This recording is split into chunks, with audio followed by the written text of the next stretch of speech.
So I want to talk to you about time. Everything that we experience is all with the backdrop of time. Everything is happening at a precise moment. And in fact, time is very telling about what is going on. You see, we're taught that there are actually 3 dimensions to everything we experience. What are the 3 dimensions? There's time, which is a creation God created when He created the world. There's another dimension, and that is space. Everything happens in a specific space. So you have the backdrop of time, you have the backdrop of space. And then you have the dimension of experience, or the spirit. That's the human being experiencing that which is happening.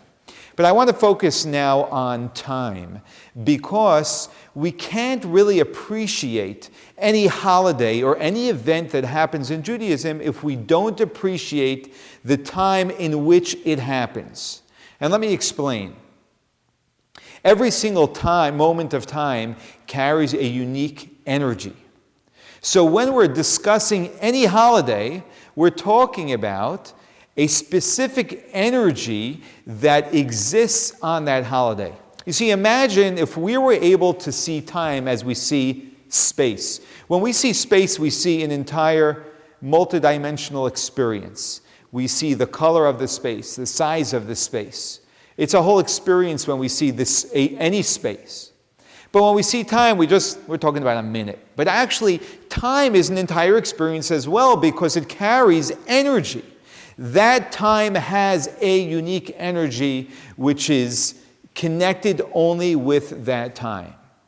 And so therefore, when we experience moments, when we experience holidays, when we experience birthdays, when we experience anniversaries, any significant time, we're talking about an experience of a unique energy that time offers. For example, during the summer months, we have the month of Av. And during the first 9 days of the month of Av, we are in a mourning period, because it leads up to the 9th day of Av, when both of our temples were destroyed and other terrible occurrences happened for the Jewish people.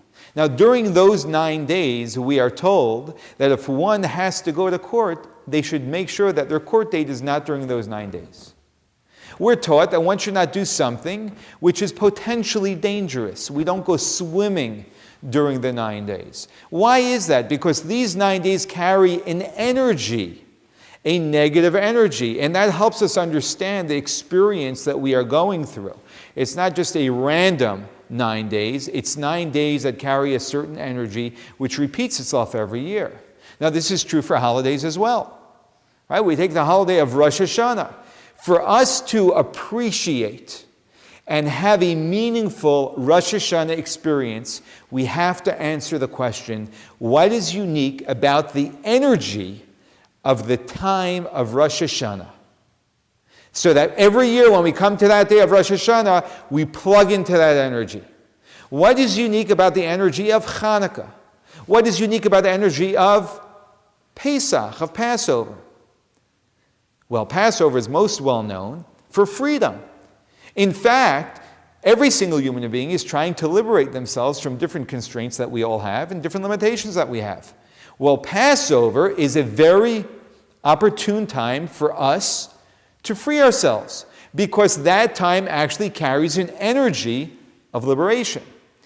In fact, there's something even more fascinating about this whole subject, and that is that it is not the event that creates the energy of that time. It's actually the time that already has a certain energy that makes it propitious for certain events to occur during that time. I'll give you an example.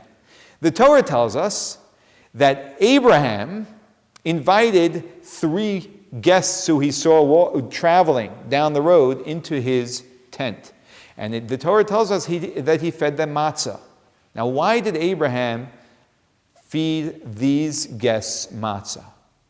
And so our commentaries tell us because it was Passover, and therefore he fed them matzah. Now, there's a little problem with this explanation, and that is that Passover didn't occur yet. It doesn't occur for another few hundred years. So what do you mean Abraham was eating matzah because it was Passover. But the story gives us tremendous insight into the fact that the energy of the time of Passover was already present from the time of creation. And so therefore, while the story of Passover had not yet unfolded, the spirit of Passover already existed. And so Abraham, with his divine inspiration, was already eating matzah, although the story had not yet unfolded. Why? Because Abraham was plugged in with the energy of the time. And we too can be plugged in with that energy when we learn about the energy of every unique time. This is true not only for national celebrations or calamities, but it's true for personal ones as well. When we commemorate our birthday, the day that God put us on the world, that is a special day which carries a special energy for us, our anniversary.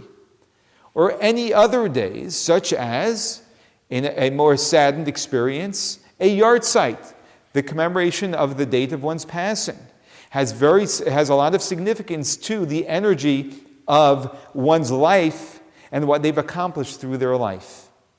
And so, let us pay closer attention to time, because if we plug into the energy of any given time, we begin to have a much more meaningful experience when we go through that period of time.